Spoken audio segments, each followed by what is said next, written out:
Good morning, good morning. I'm excited today. We are at Ralph's grocery store. We're gonna do another flower challenge. So I'm just gonna walk in, I've gotta get some groceries, and I thought while we're here, let's see what Ralph's has to offer flower-wise. I'm gonna try to keep the flowers under $20. I know it'll be a little bit more expensive here than Trader Joe's. We're gonna go home and see what we can put together for an arrangement. So come on with us.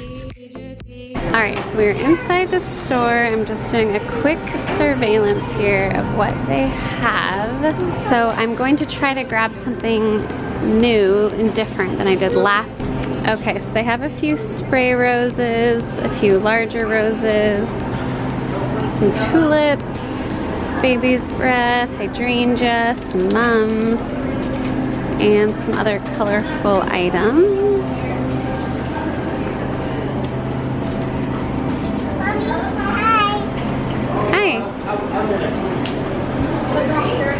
And then some of this stuff, which I really do not like. I think I'm gonna go with these really pretty little summery yellow roses. Sorry, but kind of green little hydrangea plant bush. So the reason I decided to do this was because last time this was such a popular video that I thought, okay, let's try this challenge again. It's so fun. So as you saw this morning, I just walked into Ralph's and I ended up walking away with 2 bunches of flowers for under $15. I got these really cute yellow spray roses. And then I also bought these hydrangeas that are a little bit smaller, a little bit more delicate than kind of the larger flower petal that you'd see like in the white or the colored. And I like these because they're a nice little accent. They look a lot different than the roses. I didn't have a lot to work with. And if you know me, I like white, I like neutrals. But I thought I'm going to challenge myself. I'm gonna play with some color today and see what we can come up with. So I also went in my backyard and I wanted to get a couple different pieces of greenery than I had previously clipped from my backyard. So today I clipped this kind of green tree and I also clipped this ground cover plant. It's a little bit of this fuzzy light green color. I like to play with different textures, different colors, so I feel like between these 4 items, we'll be able to come up with something unique. So the point of these videos is to show you what you can do with grocery store flowers. You can literally walk into your local grocery store. Last time I did Trader Joe's, today I tried Ralph's. Find a few basic flowers. A lot of people come home, take their flowers, put them in a, cut them, stick them in a jar and call it a day, which is obviously wonderful, but I wanted to just teach you a few basic tips and tools to kind of create just kind of more of like a wow factor type centerpiece, whether it just be for your home, for yourself to enjoy, for a party, to give to a friend or whatever. So I'm gonna teach you, I'm gonna show you again today how we do that. So you're gonna need your choice of flowers. You're gonna need a few backyard clippings. Again, I wanted to make this affordable and doable for everybody. So if you don't have a backyard, maybe go on a walk, ask a neighbor if you can clip a few. I'm also going to do a video in the near future about how to do like a free centerpiece bouquet. So kind of walking in local areas and just finding what you can find and putting that together. I think that would be really fun, a fun challenge for everyone to see. You're gonna need a centerpiece vessel. Today I'm using this cement one. I have a bunch of these. These are leftover centerpieces that I had from my past wedding design life. Today I also wanted to use foam. So you're gonna need a floral foam box. I bought these at Michael's. You can find them there. You can buy them online. You can buy them at your local wholesale flower mart. You can find these a lot of places. Just make sure that they're the wet foam and not the dry foam. The dry foam you will use for, your faux plants. If you're making a wreath or a faux centerpiece, you want the wet foam. You're gonna need a good pair of floral shears, and you're also going to need a bowl of water. So you can see over here, I've been soaking my foam for about 10 minutes now. So it's nice and heavy, it's full. I cut it down to fit the centerpiece that I want to use. So just a tip, you're gonna wanna cut down your floral foam block when it is dry. So you kind of just estimate, you put it over whatever centerpiece container that you're using, and then you just kind of take like a knife or just a sharp edged anything and just kind of cut down it. And then you're gonna soak it. It is much easier to soak it and have it be ready to go. So when you pull it out, you can just kind of shove it down inside your vessel. Put it down low enough, about a 1/2 inch to 1 inch, so that you can't see it from the top, from the sides. Okay, so if you didn't get a chance to watch last time's Trader Joe's $15 arrangement centerpiece, feel free to go back and watch that. But a difference with that one and this one is that we didn't use foam. You can absolutely use it, you don't have to. The foam though helps really keep things in place. Whereas last time I had used tape on a bowl.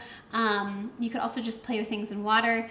But what is nice about foam is that I had the opportunity to go out and get it today, and it will just kind of keep everything very just intact. What we do is we start with our base. So we're gonna start with all of our greenery. We're gonna create a kind of a green full look. And then we put our flowers in. That way we're not wasting a ton of flowers. It's really important if you're doing an event, especially, you know, the flowers cost a lot more than the greenery. So you wanna make sure that you fill it with greenery and then you place your flowers within. What I'm gonna do is I'm gonna start taking my branches and I'm just gonna start pulling off the leaves on the bottom. We don't want any leaves or really sharp objects going into the foam because it just is gonna take up way too much space. So I'm just gonna pull these off. Key aspects about floral foam is once you place it inside the foam and you make a hole, you wanna leave it there, okay? Because that way it's collecting as much water as possible. So these flowers that I'm using are pretty sturdy. So this foam should hydrate these flowers enough to last probably like a good 5 to 7 days. If you're doing this for an event, do your flowers the day before, but this is just gonna be for my home, for me to enjoy. I'm going to add some water to this maybe in the next day or two. But the key aspect is when you place a flower or greenery inside the foam, you wanna make sure that it goes in, that it's not popping out the side or the bottom, and that it's in its original hole. So if I have to pull it out, that's totally fine. Just make sure you stick it in a new piece of the foam, if that makes sense. I'm just gonna be playing here. I like to have things be a little bit wild coming out. It's more organic and loose. I don't like very tight arrangements. I think it just adds a lot more beauty. And I'm gonna be putting this on my dining room table. So whenever you're doing your centerpiece, be mindful. For me, I don't necessarily need it to look amazing from the backside. I'm not having an event or anything. It's literally just gonna sit here all week. But if I was having an event or if I was placing on my island where you're gonna see it from all angles, then you're gonna wanna be very mindful that it looks asymmetrical and beautiful from all sides. Whereas for me today, I'm gonna focus on this side that you guys are seeing being the pretty part. And now I'm taking this ground cover. Again, I'm not sure what it's called, but it is fun. It has a very kind of loose, whimsical texture. And I'm, again, just pulling the little pieces of leaves off. So I'm gonna try to fill up the center here. It looks a little awkward when you have when you're looking at this and you just see greenery sticking up the center, but again, we're gonna fill it up with flowers. This is just part of filling it up using the greenery strategically. But you're gonna just be patient with me. You're gonna see how incredible it kind of fills in once we start putting the flowers in. And then a lot of times I'll go back and maybe move things around or add some more greenery around the flowers. Start with the biggest flower next. I have these baby hydrangea stems. So I cut the flowers at a diagonal. Again, removing all the leaves that I don't need. This is a huge flower. What's cool about hydrangeas is that you can take the little stems off that you see here. You can pull them off if this part feels too bulky. So I think I'm gonna do that. I think I'm gonna cut this little guy off and I'm going to place him in here. He's also kind of like a little filler. And then I'm gonna take this big guy and put him kind of back here in the corner. Leave him a little bit higher than this guy because I want to be able to see the dimension. Like I'm in a good spot with the hydrangea and greenery, and now I'm going to play with the spray roses. And I learned a little tip recently that I wanted to share with you from another florist, that when you look at these spray roses, you can see that they're a lot of times really tight. And what's really fun is what you can do is you can kind of peel back the petals a little bit and open up till you can see the center of your rose. Start gently taking off a few of the center petals. and that way exposes this middle section. When it opens up, kind of ends up looking like a little garden rose you may have picked from your yard and not bought necessarily at the grocery. So I personally love that. I don't love super tight roses. I love seeing the center. I think it gives it just that kind of backyard, like a whimsical look. And I love that because it totally changes the dynamic and look of the flower. So here are the ones I kind of dismantled versus the tighter ones, which look still pretty, but more traditional versus a little bit more romantic and special.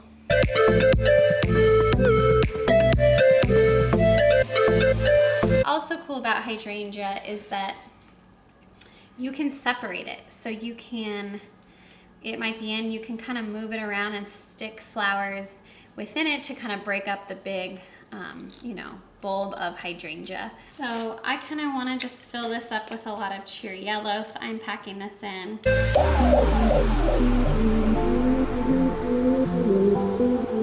Flower arranging just is an art. It's an expression of yourself, and I think there's no right or wrong way about it. Everyone has their own style and experiments. I'm not feeling super moved by this piece in particular. So I'm just gonna keep playing with it. So I'm kind of looking at it and I'm feeling like it's very heavy in certain areas and not in others.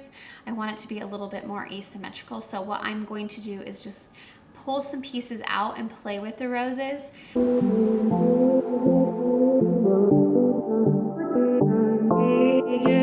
So I've kind of come to a place of rest here.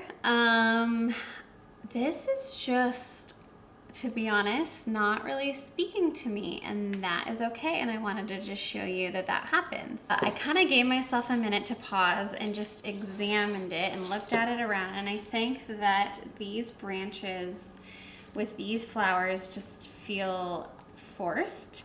So what I think I'm going to do is I'm going to take out these greenery branches, cut them down, and I'm just going to create this to be a little bit more of a tighter arrangement. I think the roses paired with the hydrangea, they're a little bit more formal flower in general. So I am going to cut these down and we're gonna see if we can kind of bring this in a little bit. These just aren't working with these flowers very well, and that's okay. So let's do that. And I also decided there's a lot of yellow in the center. I'm going to take it and stick it right down in the center of the oasis, and they'll peek up just a tad, but it is enough to break up the sea of yellow. We're at a good spot. This is super cheery, super fun. I think it's really pretty. I like that we had a mistake, that we had to take some things out, redo it. I like that I figured out with you what was off, and that's just kind of what you have to do with flower design. You just kind of sometimes have to look at it. A lot of times if you're making centerpieces, the first one will take a lot longer because you'll kind of figure out your recipe and get it down, and then you'll just duplicate. So if you're doing you know, multiple for an event or for a wedding or whatever, that's kind of how it goes. And once you get the first one down, the rest just kind of go a lot quicker, and you just repeat the same process over. Brought it in a lot more. It's a lot more formal and tucked in, but again, I like it. It's not super tight. It's tighter, but not crazy tight. So it has still a little bit of playful elements, but overall, super happy with it, how it turned out. It's gonna look beautiful on my kitchen table as we enjoy our last week of summer.